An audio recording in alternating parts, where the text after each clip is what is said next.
Hello, beautiful souls. Welcome to Water Rising. And this used to be Magical Moments. If you heard our episode last week, I went into all the changes and new upgrades and decisions that we have been making over here at Awakened, Embodied, Empowered.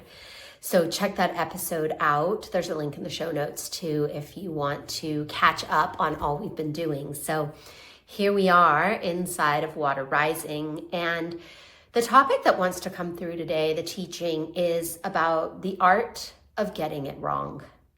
And if you're anything like I used to be, wow, was that a fiery place to be. Getting something wrong was as if I might die. It was a direct line into like that fiery feeling inside your body. I'm sure you know what I'm talking about, right? Where it just like rushes up and engulfs all of you. And then you're like, oh. So this place, right, this place of discomfort was very, very familiar to me. And it definitely had levels, but not that much difference between a very small mistake and a very big mistake. It was almost as if like the fire it didn't really know how to categorize the level of making a mistake or getting it wrong that I was inside of. It just had this either like kind of big or extra big feeling. And, on this journey of uncovering that, right? Because for me, every sensation is an opportunity to understand something deeper about myself. And so as I dove in and I explored, what I can see, right, is we're inside this incredible human wound and also woman wound of we are not allowed to get it wrong because it is life-threatening. And I think that as we move through this, right, as we learn how to interact with this part of us that is so terrified of getting it wrong, it's really important to talk about the culture that we live in, that we are praised when we get things right, and then most often we are punished in some version when we get things wrong. So we're not just looking at our own interpretation, we're also being pressed on by a societal belief about needing to be perfect. And I think this is true for men and women, yet I know that it is incredibly potent and part of the architecture that as a woman we have been trained, right? The conditioning that we are put inside, that we have to be better than everybody else and we can never get anything wrong because we are, like, the image I see is like we're scrambling to just even keep our head above water, let alone trying to get to the top of the pile that is trying to bury us. And as we start to take this apart, right, we recognize how deep the roots of this go, that it's not just your own things that happened to you as a child or the way that your parents or your teachers, needed you to be a good girl or a good boy and you were chastised when you didn't get it right or you didn't know what you were supposed to do. You upset people. One of the things I heard a lot was don't be difficult. And this meant that I wasn't getting it right, that I had upset or disappointed somebody. And so there is an art, there is a practice of totally messing it up, totally getting it wrong, in devotion to letting this part of you recognize that you can mess up and still live, that your entire world will not fall apart, that somebody is not going to come and haul you off because you forgot something, right? Or because you ended up messing up at a meeting or getting a report wrong or saying something that, oh my gosh, God forbid, not everybody understood or appreciated. So when we play in this place, one of the things that really, really helped me was working with my nervous system in this place, right? Because I think it's like the sensation for me is this rushes up inside you like, oh no, I messed up. There's a nervous system response as well that is going on, right? Because our nervous system is tracking for danger, and all of a sudden our thoughts and emotions are signaling to our nervous system that there is a wildly terrifying danger that has just arrived in the room. And our nervous system is like, oh gosh, I got to keep us alive. I've got to help out. And yet, really, it's the perceived threat that is here. And so we get really out of balance. So one of the things I did, one of the practices that was so profound actually for me in this place, was that I made mistakes on purpose. And I started really small. Like, one of my favorite ones was I got up in the morning, I still had my pajamas on, and I got in the shower, and I turned the shower on and got all wet in my pajamas. And I stood there in the shower and go to myself, oh, look, you made a mistake. You forgot to take off your pajamas. Oh no. And I get it, it's hokey. I get it, it's, sounds kind of cheesy and like, what?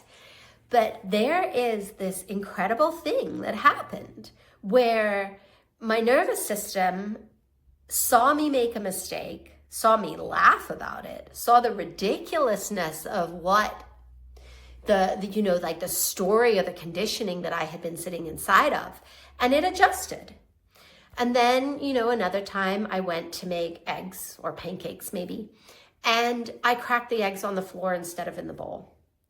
Fortunately, my dog licked them up, so I didn't have a big mess to clean up. But it was like, oh no, I made a mistake. I missed the bowl. I cracked the eggs on the floor instead of the bowl. What am I doing? Again, so hokey and ridiculous, yet there is some magic that started to happen in my system. And then as I practiced these smaller, ways to engage with my nervous system, then I started to take on bigger items and bigger tasks. And one of the memories I remember was I had gotten overwhelmed with something, and I had my kids, and I went and I hid in my closet because I just needed to be away, right? Like, I just had to get out of the situation and calm my nervous system, because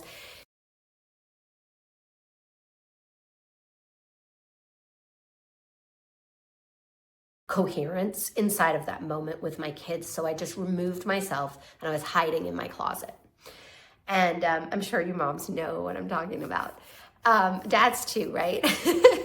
But anyway, here I am hiding in my closet, and my kids come and they knock on the door, and I'm like, oh my gosh, I'm not ready for this yet, inside my internal dialogue. And so anyway, as I sit there, I feel this, my nervous system still reacting. But I hear this other choice formulating in the background. And the first choice that my nervous system wanted was to perpetuate the overstimulation that I was inside of, right? Like, I was stuck in that story and in that pattern that I couldn't be wrong, and that I had to hide and stay away, and it was everybody else's fault, and all the things that go with that, right? But this other choice from the nervous system that had practiced making mistakes and practiced being ridiculous and like laughing in harder situations started to formulate an idea. And this idea, I could hear it, and it was saying, run out of the closet and chase them like you're a monster. Pretend you're a monster. And kids, right? I mean, my kids are young. They love that kind of stuff. But then I had these two choices fighting inside of my brain, because part of me, right, the old me, the part that's still connected to that dysfunctional working of the nervous system, it wanted to stay super committed to the story that I had created about why I needed to be hiding in the closet. But then this newer, fresher, more integrated part of me was bringing some curiosity and joy into my life. Like, it was trying to change the very fabric of the moment. And I can tell you, as I sat there, it felt like a tanker turning in the ocean. Like if you can imagine like a big giant tanker ship slowing down to take a giant turn, this is what the internal part of me felt like, screeching and as I went from focusing on the part that wanted to stay in the closet to the part that wanted to run out and play with my children. And it took some deep breaths, and it took a really concentrated effort. And yet I suddenly grabbed that new idea. My nervous system sort of like recalibrated in the moment, and I jumped up and ran out of that closet like, rah, I'm a monster and I'm gonna get you. I think I was the tickle monster maybe. And those kids started laughing and screaming and running down the hallway, and mommy was chasing them. And all of a sudden I changed the entire trajectory and reality that we were existing in. So this is what can happen, right? When we actively work with allowing ourselves to get it totally wrong, to make mistakes on purpose. We start to retrain our nervous system, because we are taking our consciousness and our intention and we are placing it on a part of us that is caught in the shadow. It's caught in a program, it's caught in a pattern. And then we are literally changing and shifting that pattern and taking that energy out, that charge from that place. And we are moving it and recreating a new path forward, a new neural net that now says, when I make a mistake, I can make it fun. And I can't tell you, 4 years ago, sitting here making these videos, I would have been on fire, wondering what are people thinking? Do I look okay? Am I saying the right thing? I would want to edit the whole thing to make sure that I'm saying everything correctly.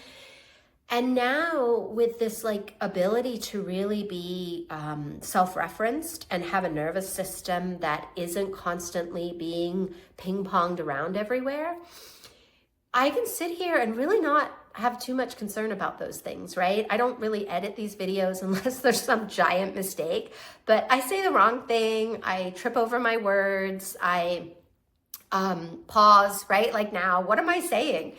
And inside of all of this, right, it just releases the grip on perfectionism. It says that I don't have to get it right. I just have to get it the way that it's correct for me. And I get to love myself inside the process. I get to have a relationship with my nervous system that supports me, that nourishes me, that allows me to live into my purpose and be authentically me, no matter what anybody else thinks about who I am or what I do. So this beautiful art, right, of getting it wrong really gives you the information and the insight into your own inner workings and the way that your nervous system is functioning. And it's worth mentioning, right? We have a physical nervous system that is part of our physical body. But everything is informed by the spiritual, and it comes down through the hierarchy to make it here into the physical, right? So our nervous system has an energetic component. It has a spiritual component. It has a conscious component. And all of these are layered into our physical. So when your nervous system is activated, it's coming from some problem that is lodged in one of these layers.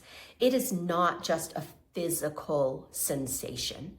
So when you start to play in this way, what you're doing is you're accessing energetic realms, you're accessing intention realms, spiritual realms, and you're moving energy in these different places. So this way, there can be a softening, right? A coming together, a settling of your nervous system in a different way. So I invite you, go make some silly mistakes. Give yourself the ability to sit inside of a simple, silly, ridiculous mistake and look for the magic that happens. Let your system, and all your cells soak in that it can be really fun and ridiculous to make mistakes, and see how that changes your outward world and your outward expression and and start to really have this relationship with your nervous system that can give you a much deeper perspective on what is happening inside yourself.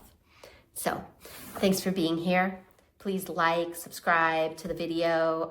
There's links in the show notes to all of our new offerings. If you want more of these teachings, Water Rising is now over on Substack, and we have these episodes that are ones that are out on the podcast every Friday, but we also have a ton of exclusive content that if you subscribe to our Substack, you can access all that exclusive content, all those teachings, all those transmissions that are just coming in. There's some magical information and teaching that is arriving into that space. So I'd love to see you over there on Substack. Have a beautiful, beautiful day.